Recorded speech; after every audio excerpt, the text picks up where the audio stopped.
그러면 취재 기자와 함께 더 자세한 내용을 알아보겠습니다. 이 사안을 계속 취재해온 보도국 류성호 기자 나와 있습니다.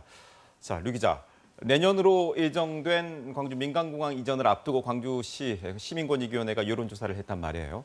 갑자기 이 시점에서 왜 여론조사를 하게 됐는지 이것부터 정리를 하고 가죠. 네, 광주시는 시민 의견을 직접 듣는 바로 소통 광주라는 온라인 창구를 운영하고 있습니다. 여기에 지난 9월 초 한 시민이 광주 민간공항 이전은 군공항 이전과 함께해야 한다라는 제안을 올렸고요. 이게 공감을 50을 넘으면 토론으로 넘어가고 토론이 100을 넘으면 시민권익위원회에서 심의를 거쳐서 정책 공고를 결정하게 됩니다. 근데 사안이 워낙 민감한 내용이다 보니 정책 공고 전에 시민들을 상대로 여론조사를 하자는 의견이 있었고 실제 그 의견이 받아들여져서 여론조사를 한 겁니다. 자, 그러면 조금 전 보도에서 봤듯이 시민 10명 중 8명은 민간공항 이전과 군공항 이전을 연계해야 한다고 응답을 했단 말이에요. 이걸 근거로 해가지고 시민권익위원회에서 광주시에 이전 시기, 그러니까 공항을 이전하는 시기를 재검토해라. 이렇게 지금 정책 공고를 이제 내리겠다는 건데 이 권고인 것인지 말 그대로 권고인 것인지 아니면 광주시가 이것을 꼭 받아들여야 하는 것인지 이건 어떻게 되는 건가요? 네, 정책 공고는 지금 공고안을 만드는 작업 중에 있고요. 아마 내일 시장에게 전달할 것으로 예상됩니다.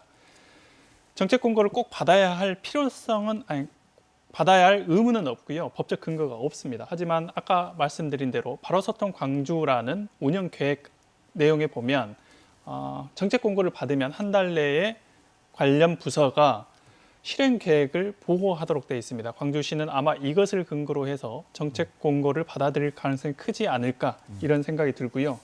그동안 시민권익위원회는 정책 공고를 14차례 했는데 광주시는 이것을 모두 받아들였습니다. 자, 그럼 받아들일 공산이 크고 광주시가 이 정책 공고안을 받아들인다고 봤을 때 이후에 이제 이루어진 시나리오라고 해야 될까요? 어떻게 될 거로 보시는 거예요?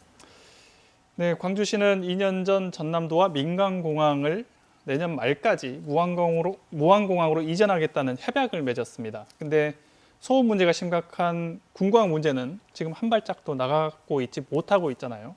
이런 상황에서 민간공항만 내주는 상황이 되다 보니까 광주시로서는 말 못하는 속앓이를 해왔던 상황입니다. 아마 이번 여론조사와 정책 권고를 핑계 삼아서 전남도에 민간공항 이전 시기를 미루자 이런 제안을 할 가능성이 커 보이고요. 이것을 지렛대 삼아서 군공항 문제를 좀 풀려고 하지 않을까 이런 예측을 해볼 수 있겠습니다. 사실 이번 여론조사 결과는 어느 정도 예상이 된 결과였는데 전라남도의 반응이 궁금한데 전라남도 입장에서 한번 생각을 해보겠습니다. 아니 2018년도에 양 시도지사가 만나서 공항 이전을 약속했는데 시민권익위원회 여론조사 결과를 근거로 해가지고 이걸 뒤집겠다는 거야? 이렇게 받아들일 수 있을 것 같거든요. 자, 그러면 자칫 이러다가 군공항 이전, 민간공항 이전 이거 모든 게 다 그냥 수포로 돌아가는 것 아니냐 이런 우려도 있거든요. 여기에 대해서 어떻게 생각하십니까? 네, 그럴 가능성도 있고 실제 그런 우려도 있습니다. 근데 공항 이전이 아예 이번 건을 계기로 물 건너가느냐 꼭 그렇지만은 않을 것 같고요. 광주시가 이전 자체를 반대하고 있지는 않거든요. 실제 내년 정부 예산안에도 광주공항과 무항공항 통합을 전제로 한 무항공항 활주로 확장 사업 예산이 반영이 된 상태고요. 문제는 방금 말씀하신 대로 무항공과 전남도의 반응입니다. 기분이 나쁠 수 있죠. 실제 군공항 그리고 민간공항 이전과 관련해서 상당한 줄다리기가 예상됩니다. 그리고 더 큰 문제는 앞으로 시도통합과 같은 이슈가 던져져 있잖아요. 이런 상생 과제에도 걸림돌이 되지 않을까 이런 생각이 듭니다. 광주시와 전라남도가 해법 찾기 어떻게 할지 지켜봐야 될 것 같습니다. 네, 여기까지 정리하겠습니다. 고맙습니다.